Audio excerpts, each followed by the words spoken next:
It's the Great Depression.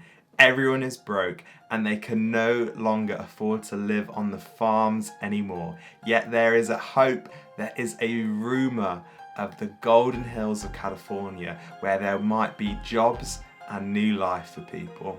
This is The Grapes of Wrath by John Steinbeck.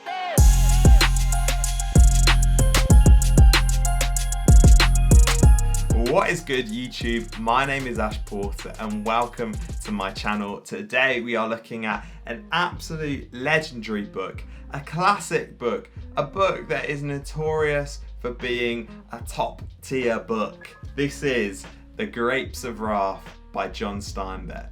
Now this is a book of legendary status, or at least in my opinion, because it is a book with an incredibly important message and real significance. It's a passionate book, it is storytelling of the highest level, and it is almost, an act of rebellion pointing out a broken system. This book is quality. The Grapes of Wrath are set in Dust Bowl America during the Great Depression, that kind of time period between, the 1930s to the 1940s, where all the southern states, or not all of them, a lot of the southern states of America relied on farming, and this Dust Bowl era absolutely wrecked them. And for this period of almost 8 years, farming in these places on a small scale was almost impossible. And that meant a lot of the people who lived there, the majority of that population who lived off agriculture, they just couldn't live there anymore. There was no way of earning money. There was no way to survive. And the consequence of this period was 10 years of mass migration, where they estimate that about 3.5 million people moved from these southern states, walking, driving, going across America, heading towards California.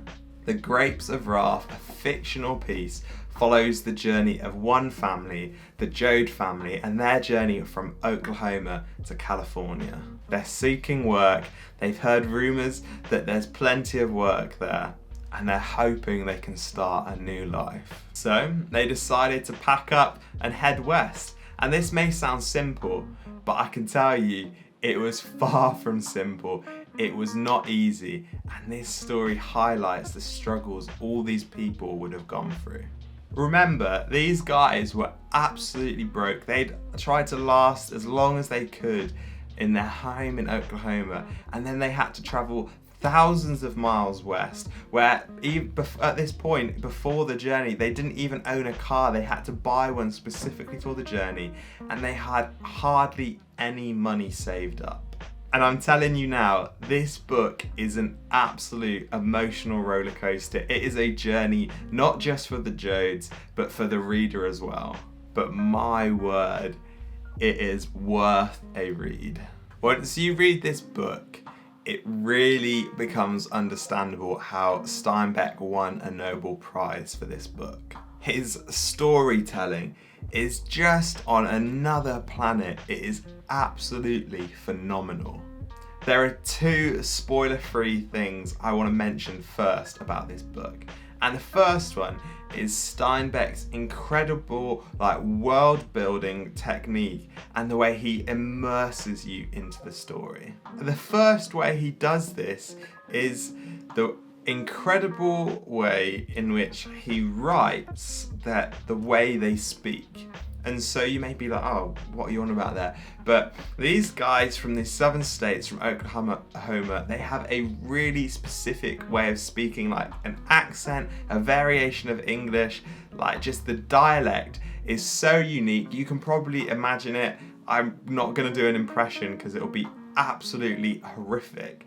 But the way he writes it is so perfect that in your head as you read, you can hear it so perfectly. It's like you're in Oklahoma in the 30s with these people. It's just incredible. And there was points of reading these books where you have that voice inside your head that's like the your thoughts, all this kind of stuff. I'm not crazy, I promise. But you know that voice that you have when you read stuff or you think ideas, thoughts, whatever. I swear to you, it started like speaking like the Joad family for a few days. It was crazy. That's how immersive the way Steinbeck writes is. It's just incredible. And but then the second thing is these chapters that are like the descriptive world building chapters. The way this book is written is pretty simple, right? You have one chapter which follows the Joad family and what they're up to, and the second chapter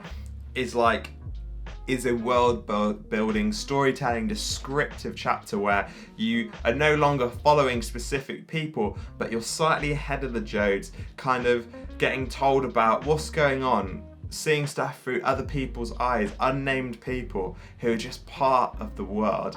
And honestly, you may sound like, oh, what are you on about? That sounds rubbish. Why don't you just follow the story?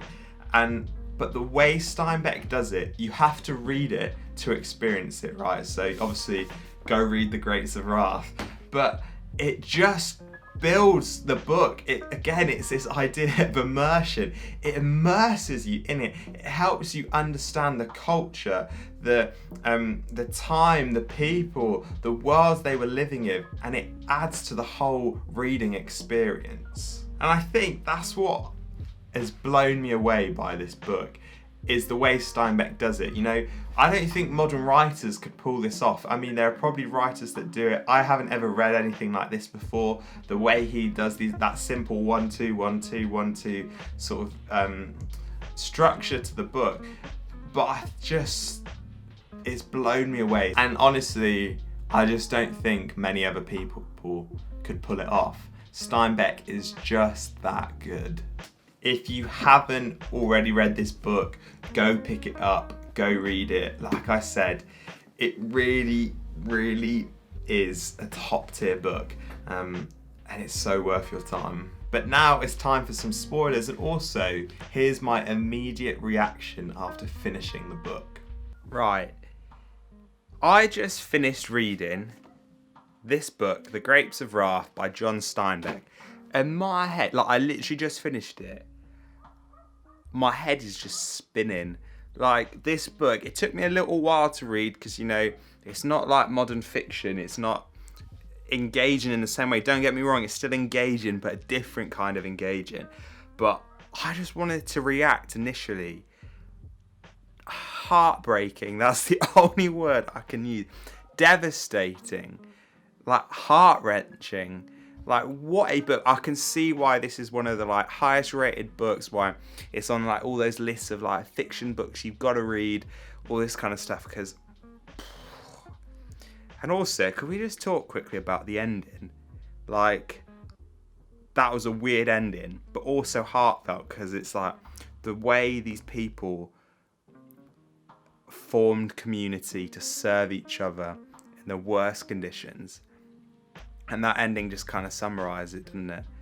Like, what a flipping book. But then I also couldn't help but comment on that ending. But it's still a weird one, isn't it? Breastfeeding a man who's starving so that he survives.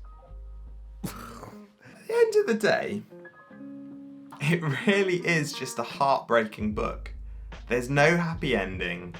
There's no, like, jobs. There's no perfect California dream. There's just a lot of suffering. You know, half the family's gone, you know, either run away or dead, and then it's just gruesome with the baby at the end. But I think that's the point. You know, I'm no English teacher teaching this about this book, but if I were to guess, I think Steinbeck saw a problem in America. He saw a problem which angered him, which outraged him, and he knew he had to write about it. He knew he had to make people aware of it, and he had to give these people a bit of a voice. You know, I think that's inspiring. You know, not all storytelling is meant to be this romantic, or like romanticized, perfect endings, neat and tidy, uplifting, everyone feels good. Actually, because life isn't like that. life can be hard, life can have pain, it doesn't always turn out well. And so I think that's what's so quality about this book, is it kind of shifts that mold a little bit, and it's real. It writes about a real life, it writes about real problems, and it makes a point. But it also makes you inspired by these people, the way that they chose to love each other, the way they chose to form community, the way they try to overcome this hardship. And yeah, I just feel inspired by them. That's the only word I can use. And what a book. If you haven't read it, I've said it a million times, but go flipping read this book. Anyway, I've been Ash Porter. Thank you so much for watching this video, and I'll see you next time.